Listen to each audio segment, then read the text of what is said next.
Absolutely. All right. I want to start with some of the flashier headlines regarding AI because I saw that Ipsos ran a poll. So first of all, for our audience, there is a country song that is at the top of the country charts that sounds, there is practically no distinction for me between AI and a human voice.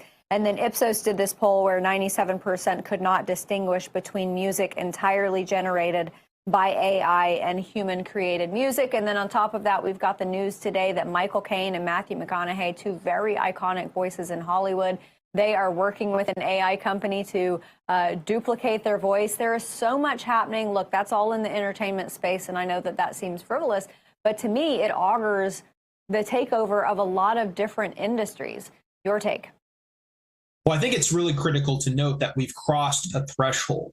While AI is able to create and produce videos, music, even the likeness of various actors that are indistinguishable from real life, it creates a lot of opportunities, but a lot of challenges. And one of those challenges is, what does this mean for elections? You know, we often talk about, you know, in a day when elections are decided, usually by slim margins. Sometimes here in Virginia, for example, the last gubernatorial race was largely influenced by offhand remarks by the then Democratic candidate for governor, who was essentially bemoaning the fact that parents wanted so much say in their kids' education, and that really boosted his opponent and current governor Glenn Youngkin. You know, you imagine a situation where an AI essentially is used to create false statements, and people really don't know what's true and what's false. So I think we're entering a stage of a sort of an unprecedented set of challenges where we're going to have to create new systems and institutions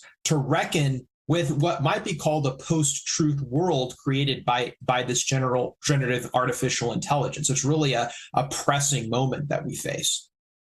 Yeah, well, and there's the governance and the regulation side of it that I want to get in a little bit deeper with you in a moment. But there's also an infrastructure that, I mean, Sam Altman, I was just talking about this at the top, Sam Altman suggesting that there should be guaranteed loans for these companies. And then Governor Ron DeSantis in Florida responded to a New York Times headline that was referencing this, praising it as too big to fail. And Ron DeSantis brought up the point that this is not a profit positive company. So why on earth would we make them too big to fail and offer so much assistance from the government? Because as far as I'm concerned, there are plenty of companies here on U.S. soil who do the same thing, right? Well, look, make no mistake, this is about monopolizing the market and having the U.S. federal government pay for it. We've seen this before in other industries like banking. You know, we had the too big to fail banks, and we saw how that ended up. You had banks that made frivolous investments and ended up tanking the economy and costing the taxpayers hundreds of billions of dollars. And here you have Sam Altman, who spent tens of billions of dollars on AI infrastructure and essentially wants the government to back him. And I think this is an attempt of regulatory capture by these large AI companies. They want to get in bed with the federal government. You know, there's all this rhetoric about the big AI companies. They don't want regulation. In fact, what the big AI companies want is regulation to lock in their advantages and ensure that they can continue to raise capital without, and I think you're right to mention, without showing that they can make a profit. All of these AI companies, including OpenAI, they operate at multi-billion-dollar losses. And now their investors are coming to call, and they're saying, look, we want our money back. And the AI industry is like, their response to that is, well, let's get the government involved. Let's get the government to guarantee loans to keep capital flowing.